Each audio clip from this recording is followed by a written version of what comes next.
What's going on, my people's YouTube barbers, stylists, people of all kind, right? I want to, I'm in my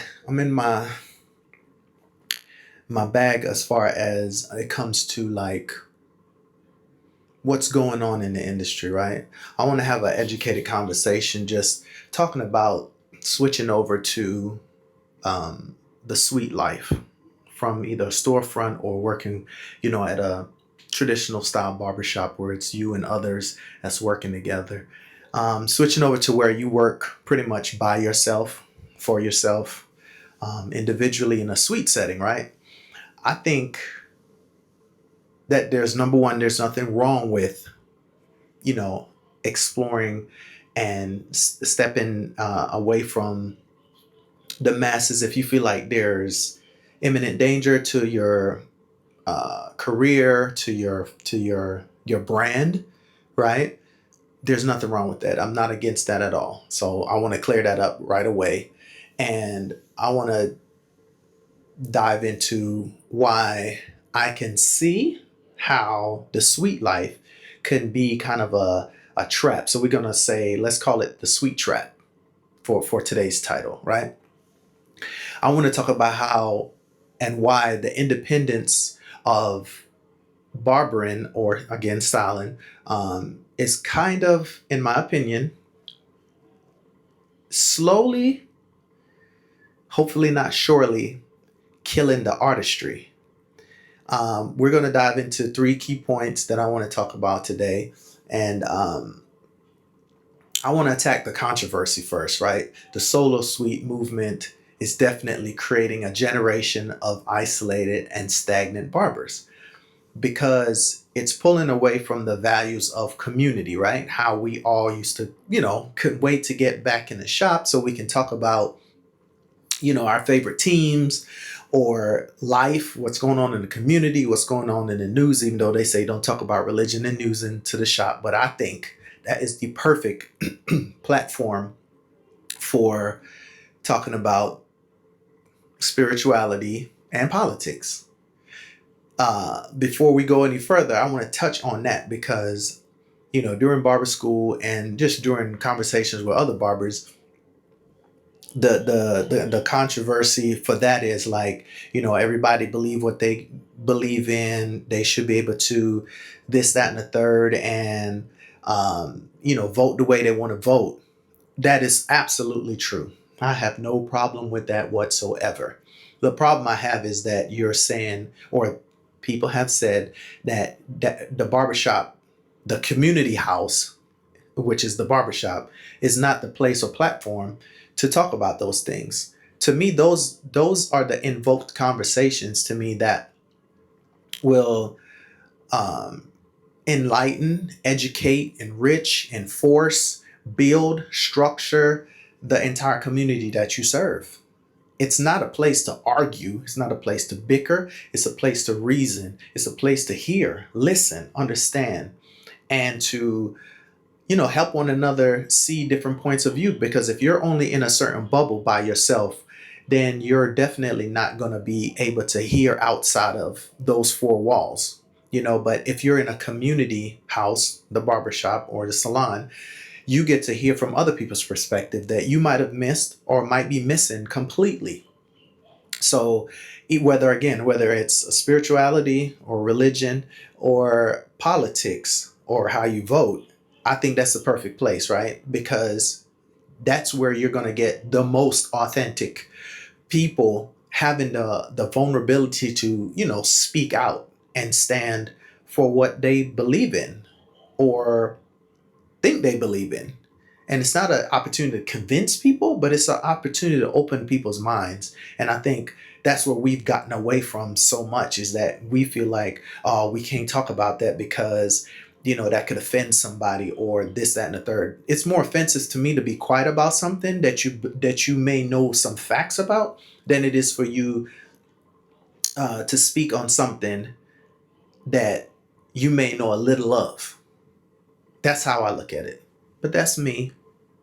Now moving back on to the sweet trap that we're going to talk about today. So to me, everybody wants to be a boss, right?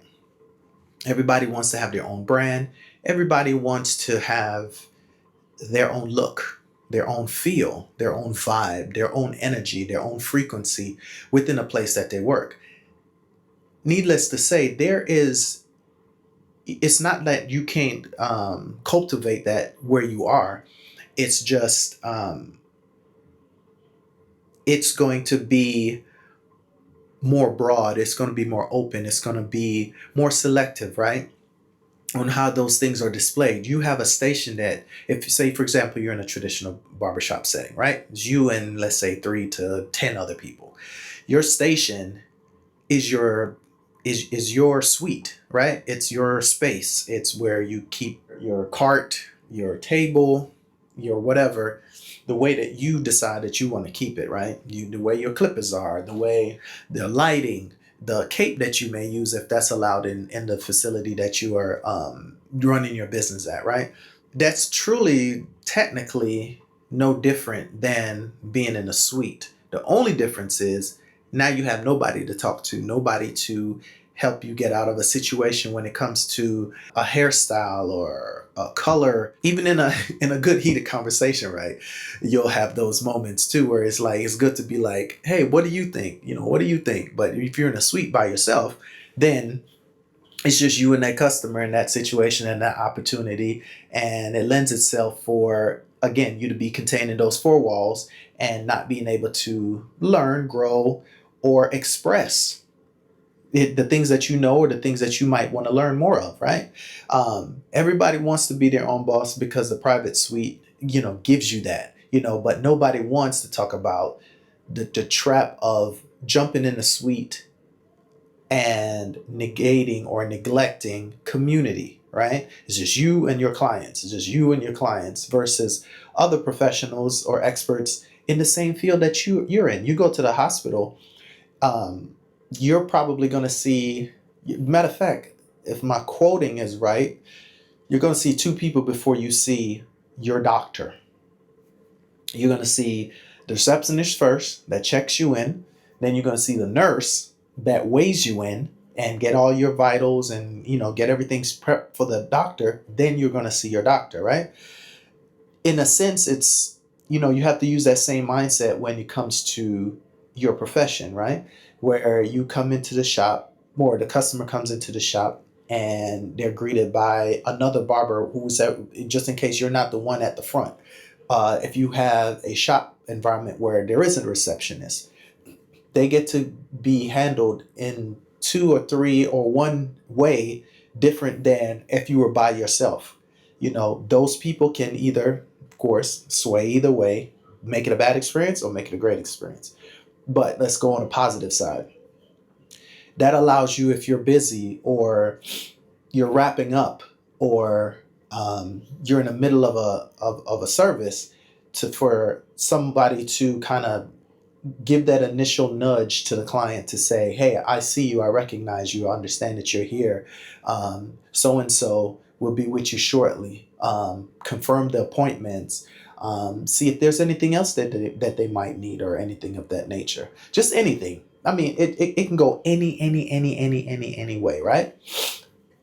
It's your dependence, right? So actually, a prison for your talent can be the mindset of what a suite is. A prison, because in a prison cell, it's you and those cold 4 walls, unless you have a roommate.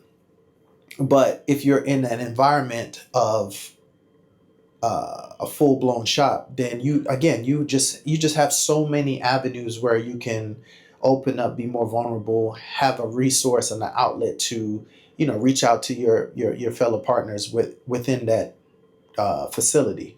So I'm building a base here for you to understand both sides of it.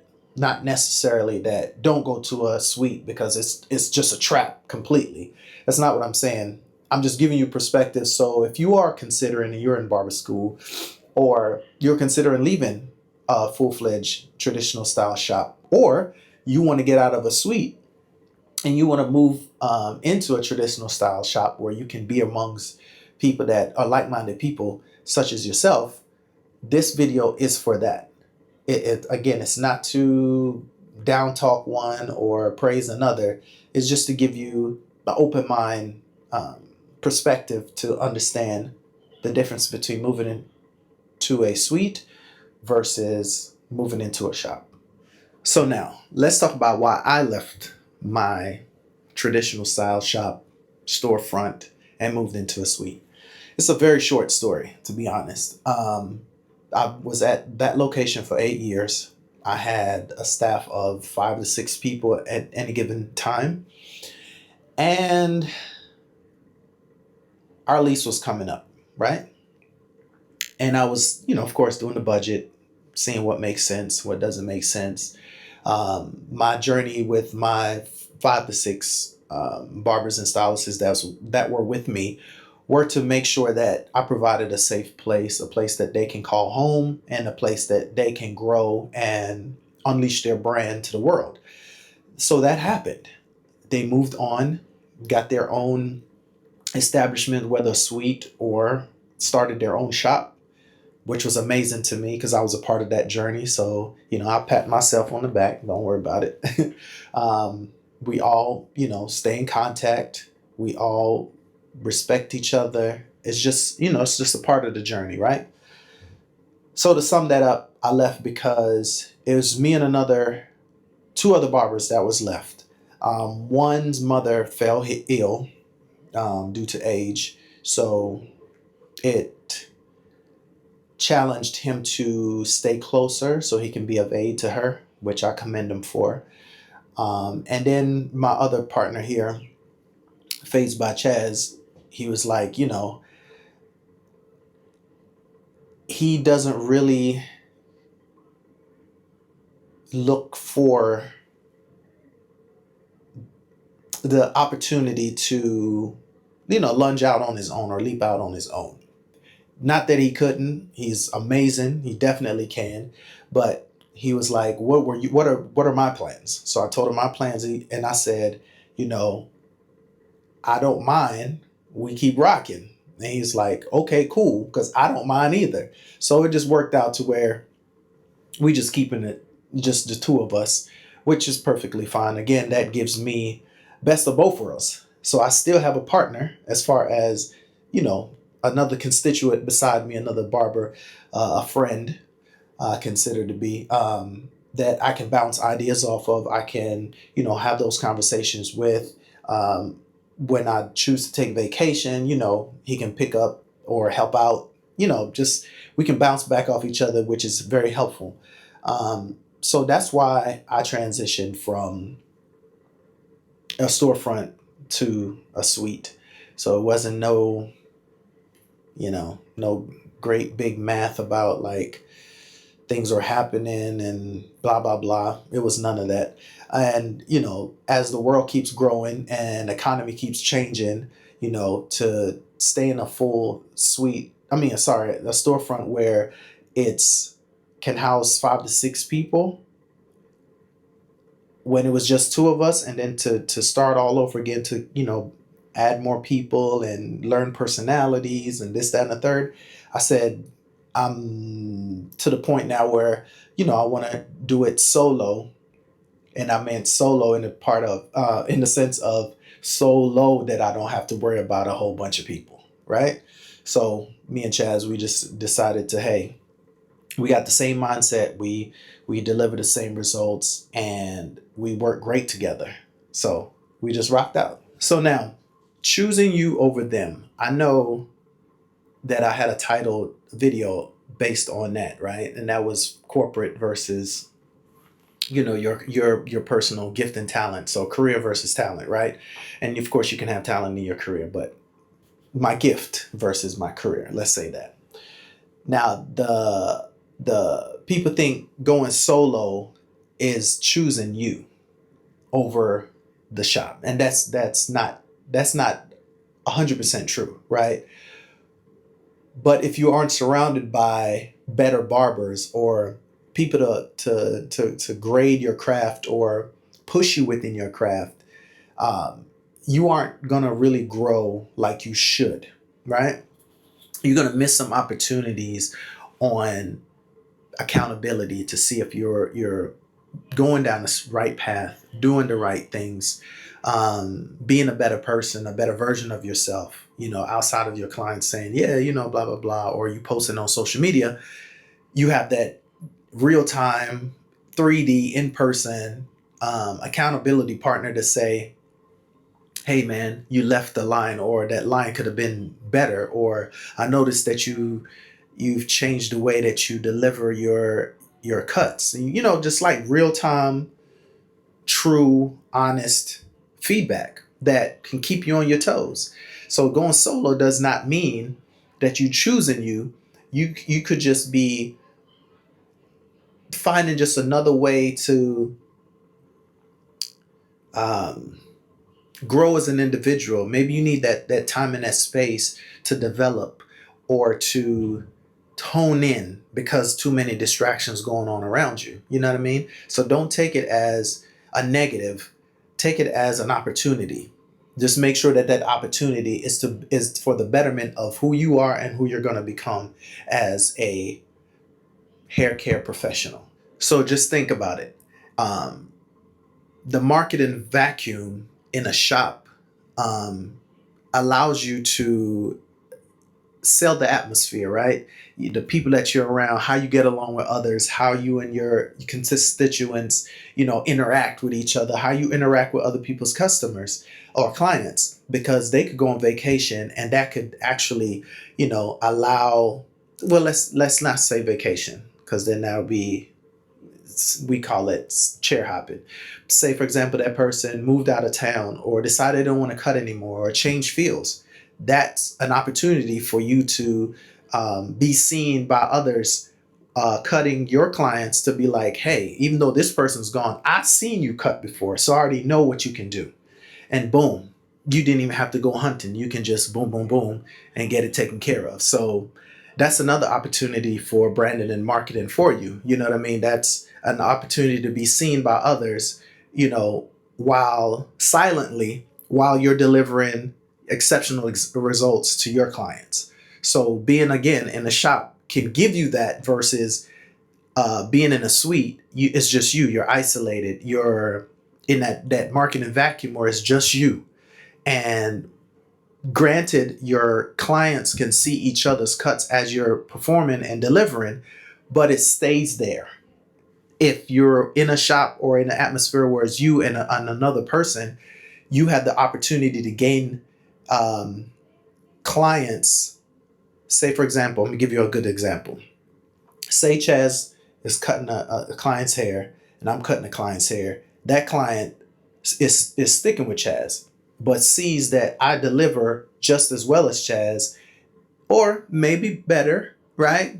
We all have those days, and they'll go, I'm sticking with my person, Chaz, but I have a cousin, a friend, a brother, an uncle, a dad, a coworker that needs that same service, and I don't want to overcrowd my barber, Chaz, with and take away from my spaces or getting my appointments. Boom, they can be like, okay, me and that person can come in, get service at the same time. Boom, that person just promoted for you. Being by somebody else's side or others' side, that can open up your marketing to be more accessible because they can see your work. Again, if that person decides that they don't want to do this anymore, or something happens, I don't want to call out anything negative, just something happens, they remember seeing your work. So you don't have to reinvent the wheel. You don't have to market to them. You've already marketed to them. So boom, winner chicken dinner. You in there like swim well. To close out this video, again, I didn't want this video to be which is better or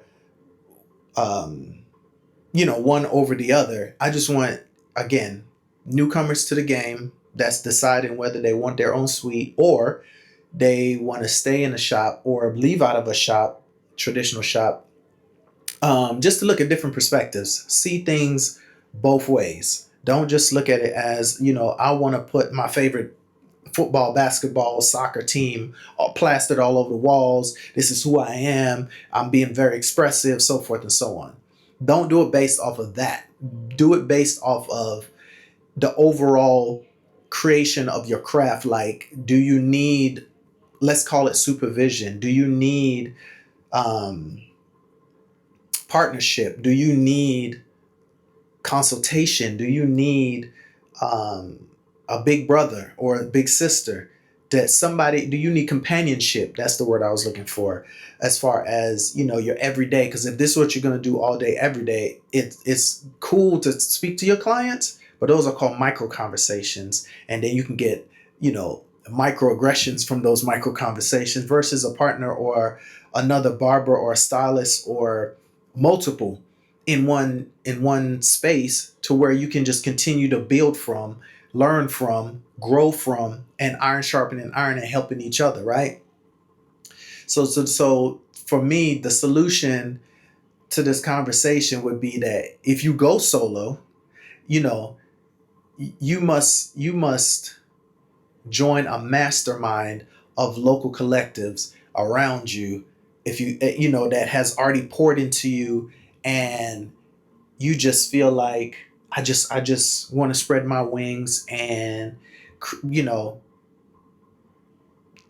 just be me and my clients. That's perfectly fine. It's okay to do that. Don't let nobody tell you that it's not, right. But don't let that independence become your isolation.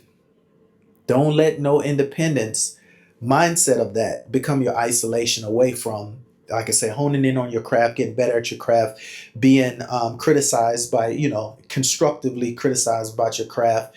And don't depend on social media to be your pat on the back. Let it be the person beside you. Let it be your clients, or your client's family member, or your client's friend that's there, or your client's clients that give you that sense of growth or stimulation within it, right? And in final words, um, freedom isn't about 100% of the cut. That's not freedom. It's about having the room to grow, right? The whole time during this video, all I've been talking about is growth, growth, growth, growth, ways to grow, ways to grow, ways to grow. The difference between being in a shop environment, traditional shop environment, was multiple barbers or stylists and stylists, versus you by yourself. It's all about growth. If you can grow by yourself, do it by yourself. If you trust that, go with it. Now, if you feel like every now and again, subconsciously, you know, you want to hear those nice cut, man, or have a conversation, right? Just a regular conversation outside of what you keep limited, like I said, micro conversations with your clients, because you only have between 15 to 45 minutes, or some people take an hour, hour and a half, depends on the services. Utilize what your decision is within that space.